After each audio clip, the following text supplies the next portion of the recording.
हाँ बच्चों, इस वीडियो में अब हम लोग उत्तल दर्पण द्वारा प्रतिबिंब कैसे बनता है इसको पढ़ेंगे। पिछली कक्षाओं में हमने अवतल दर्पण द्वारा प्रतिबिंब कैसे बनता ये पढ़ा। अवतल दर्पण में जो साइड होती है उसकी परावर्तक पृष्ठ की, उधर कई बिंदु पड़ते हैं, फोकस बिंदु, वक्रता केंद्र, ये सब पड़ते हैं। इसलिए वस्तुओं को इधर उधर खिसकाने पर उनके प्रतिबिंब की स्थिति बदलती है। लेकिन उत्तल दर्पण में जिधर से प्रकाश किरणें आना है, बाईं तरफ से जो परावर्तक पृष्ठ है, उधर कोई बिंदु नहीं रहता है। सब बिंदु इसके दाहिनी तरफ चले जाते हैं जिधर पालिश है, अभी दिखा रहे हैं। तो जिधर वस्तु रखना है उधर कोई बिंदु ही नहीं है। तो क्या होगा, वस्तु को चाहे अनंत पर रखो चाहे नजदीक रखो, प्रतिबिंब बनने की स्थितियां लगभग एक ही हैं। मामूली सा अंतर है, दो स्थिति कह सकते हो, लेकिन तीन स्थिति कहना उसमें नहीं बनता है। अब हम क्या करेंगे, एक उत्तल दर्पण खींच रहे हैं।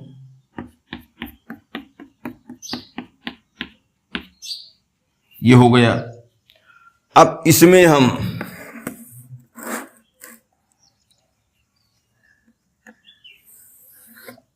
ये मुख्य अक्ष खींच दिए, P हुआ, इधर F हुआ, इधर C हुआ। इधर कोई बिंदु है नहीं। इधर जब कोई बिंदु है नहीं तो वस्तु को कहां रखें? एक गुंजाइश बनती है कि अनंत पर रखें, और एक गुंजाइश बनती है कि अनंत और दर्पण के बीच रखें। भाई एक तो बहुत दूर पर अनंत पर रख दें, और एक क्या रखें, अनंत और दर्पण के बीच रखें। दो स्थितियां हैं। अब इसमें मान लो नंबर 1, वस्तु अनंत पर, ठीक। अगर वस्तु अनंत पर है तो आने वाली प्रकाश किरणें क्या होगी, आपस में समांतर होंगी और मुख्य अक्ष के भी समांतर मान ली जाती हैं। तो क्या हुआ, ये प्रकाश किरण आई,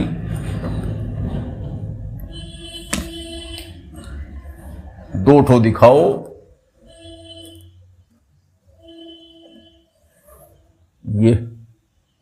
ये प्रकाश किरण और ये प्रकाश किरण, ठीक। अब क्या होगा, ये परावर्तित होंगी। परावर्तित होंगी तो क्या होगा, परावर्तन के नियम का पालन करेंगी। तो हमने पढ़ाया था कि उत्तल दर्पण प्रकाश किरणों को बाहर की ओर मोड़ता है, तो बाहर की ओर जाएंगी, और बाहर की ओर जाएंगी तो क्या होगा, फिर ये समांतर ही होंगी। समांतर नहीं, ये बाहर की ओर जाएंगी तो मुख्य जो फोकस है, फोकस से आती हुई प्रतीत होंगी। भाई मुख्य अक्ष के समांतर हैं तो ये फोकस से चाहे जाएंगी अवतल दर्पण में, और चाहे उत्तल दर्पण होगा तो फोकस से आती हुई प्रतीत होती है। इसको हमने पहले बताया है। तो क्या हुआ, इनकी सीध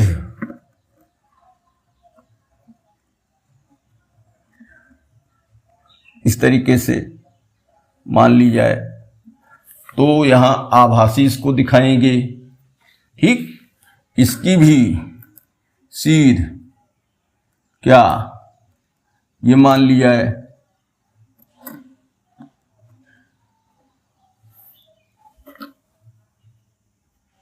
ये तो यहां से ये वापस लौट जाएगी।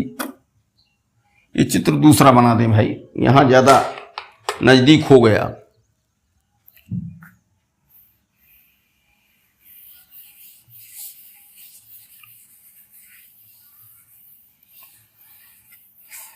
देखो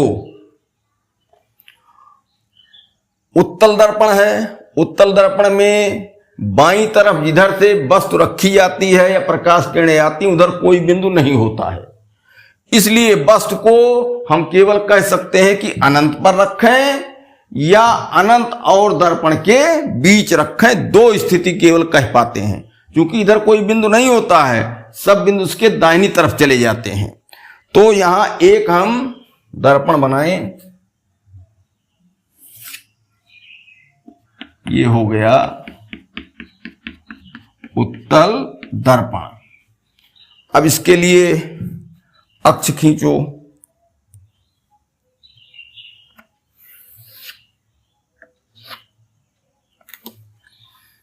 ये ध्रुव हो गया, यहां यफ हो गया और यहां सी हो गया। बिंदु इसके दाहिनी तरफ निकल आए सब ना, इधर कोई बिंदु नहीं है। तो अब एक स्थिति है कि वस्तु अनंत पर हो। अगर वस्तु अनंत पर है तो वहां से प्रकाश किरणें क्या होंगी, समांतर आएंगी। दो प्रकाश किरण ले आओ,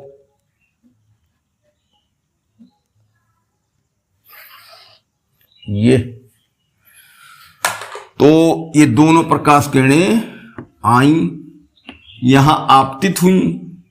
आपतित होने पर क्या होगा, अवतल दर्पण होता है तो ये फोकस से होकर जाती हैं, लेकिन ये उत्तल दर्पण है, इधर कलई लगी है तो इधर आने कोई सवाल नहीं है। ये परावर्तित होंगी तो उधर लौटेंगी। अब लौटने के लिए क्या होगा, यहां समांतर आई है तो ये फोकस से आती हुई मानी जाएंगी। तो ये फोकस पर एक तरीके से आभासी रूप में इकट्ठा होंगी।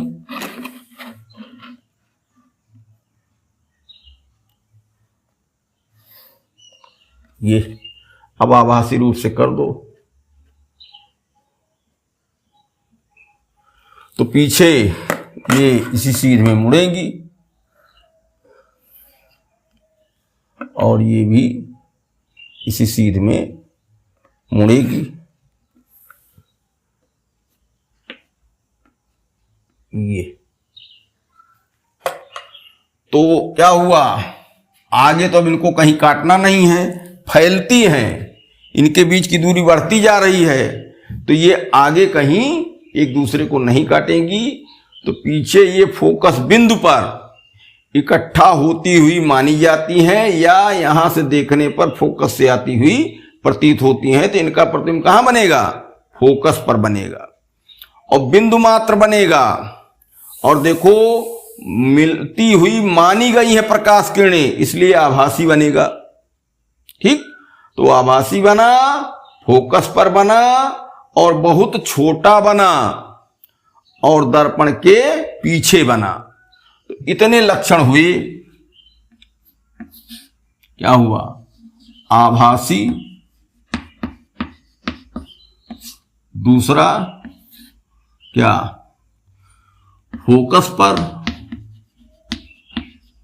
फोकस पर, तीसरा क्या,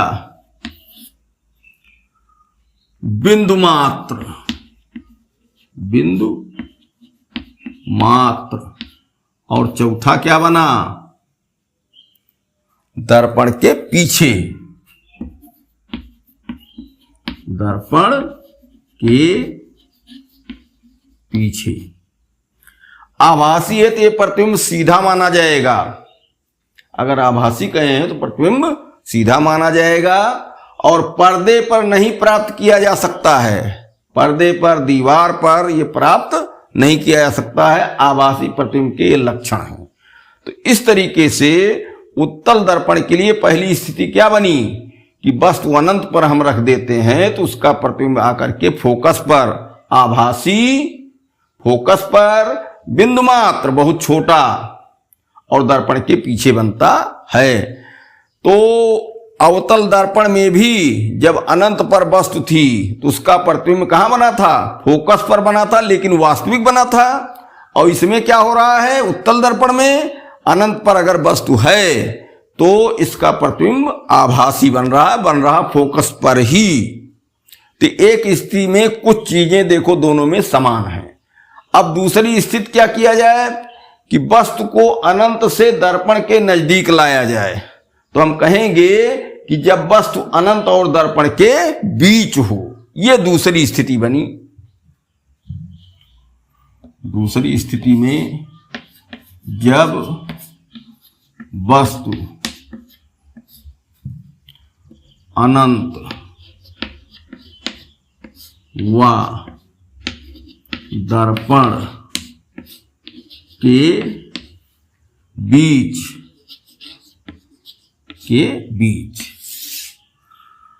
अब इसको पढ़ने के लिए अब ये हम बना रहे हैं अवतल दर्पण।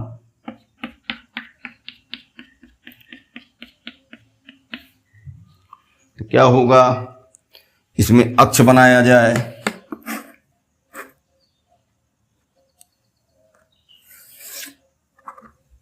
यहां ध्रुव हो गया, यहां यफ हो गया और यहां सी हो गया। अब वस्तु अगर अनंत और दर्पण के बीच है तो दिखाई देगी यहां कहीं, ठीक। अब प्रकाश किरण इससे क्या करोगे, एक समांतर ले चलो,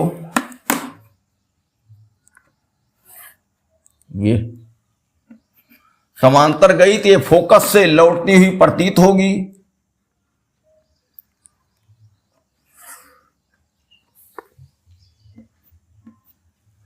और यहां भी इसको खींच दिया जाए,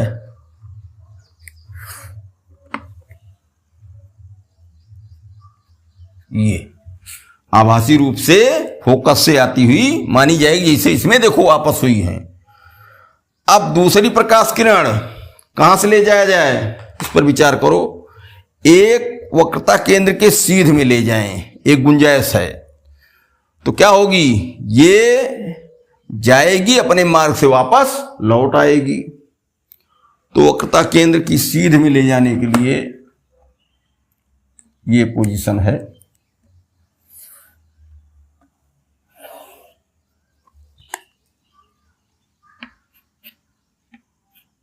ये यहां ये आभासी रूप से दिखाओ।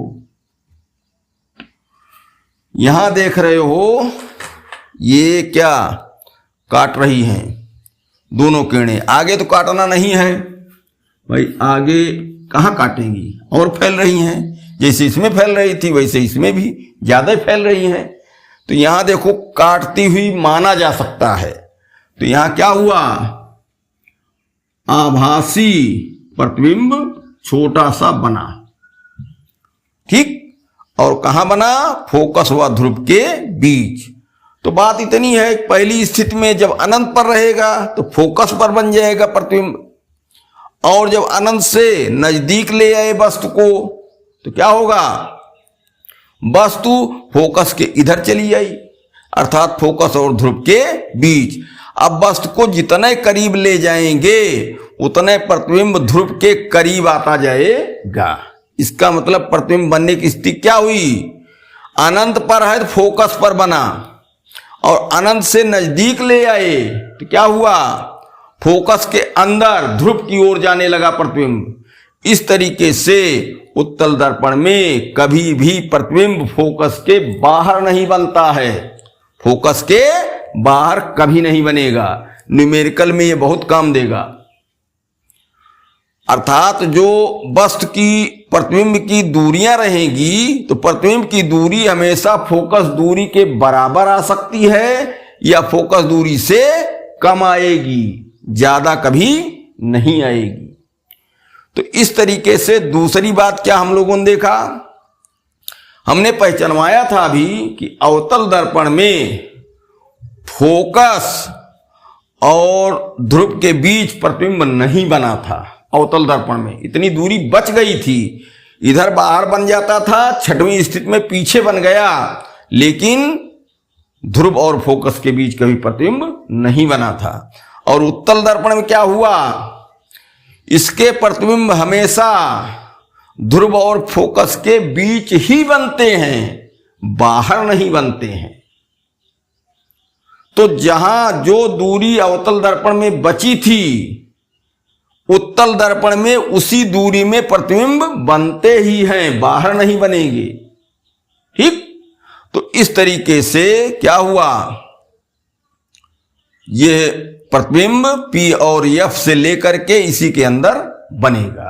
तो यहां क्या लक्षण मिला, पहला लक्षण क्या बना, आभासी, दोनों स्थितियों में आभासी बनेगा। अरे भाई पीछे पड़ रहा है, उधर कलई की गई है, प्रकाश किरणें जा नहीं पाएंगी, तो काटती हुई माना जाता है। तो दोनों स्थितियों में कहने मतलब कि आभासी प्रतिबिंब ही बनता है। दूसरा क्या बनेगा, उसमें बिंदु दे दो, फोकस एफ व पी के बीच, एफ व पी के बीच। तीसरा, अनंत वाली स्थिति में तो प्रतिबिंब बिंदु मात्र बना था, लेकिन यहां अब प्रतिबिंब का आकार थोड़ा बिंदु से बड़ा हुआ, लेकिन तब भी क्या रहेगा, वस्तु से छोटा। तो वस्तु से छोटा। और चौथा, दर्पण से पीछे, दर्पण से पीछे। इस तरीके से उत्तल दर्पण के द्वारा जो प्रतिबिंब बनता है उसकी ये स्थिति हुई। तो मुख्य रूप से ये मान सकते हैं कि दो स्थितियां होती हैं, एक अनंत पर वस्तु को रख देते हैं तो फोकस पर प्रतिबिंब बनेगा लेकिन आभासी वो भी रहेगा, और एक अनंत से जब ध्रुव के बीच वस्तु को ले आए, कुछ नजदीक ले आए, तो प्रतिबिंब फोकस के अंदर खिसक के ध्रुव की ओर आ रहा है, और तब बिंदु से कुछ बड़ा हो गया लेकिन अब भी छोटा ही है। तो उत्तल दर्पण में देखो, प्रतिबिंब बनने के लिए जो दूरी रहेगी P से F तक ही रहेगी। सवाल में काम देगा, क्वेश्चन में, न्यूमेरिकल में। और प्रतिबिंब का आकार हमेशा छोटा ही रहेगा, बड़ा नहीं हो सकता। जबकि अवतल दर्पण में क्या बना, प्रतिबिंब छोटा भी बना, प्रतिबिंब वस्तु के आकार के बराबर भी बना, और प्रतिबिंब वस्तु से बड़ा भी बना। तीनों स्थितियां मिली थी, लेकिन इसमें हमेशा प्रतिबिंब वस्तु से छोटा ही बनेगा। इस तरीके से उत्तल दर्पण द्वारा ये प्रतिबिंब बनने की स्थितियां हुई। ध्यान इतना रखना है कि P और F के बीच ही प्रतिबिंब यहां बनता है, जबकि अवतल दर्पण में P और F के बीच प्रतिबिंब नहीं बना था। वस्तु तो रखी जाती है लेकिन प्रतिबिंब P व F के बीच नहीं बनता है।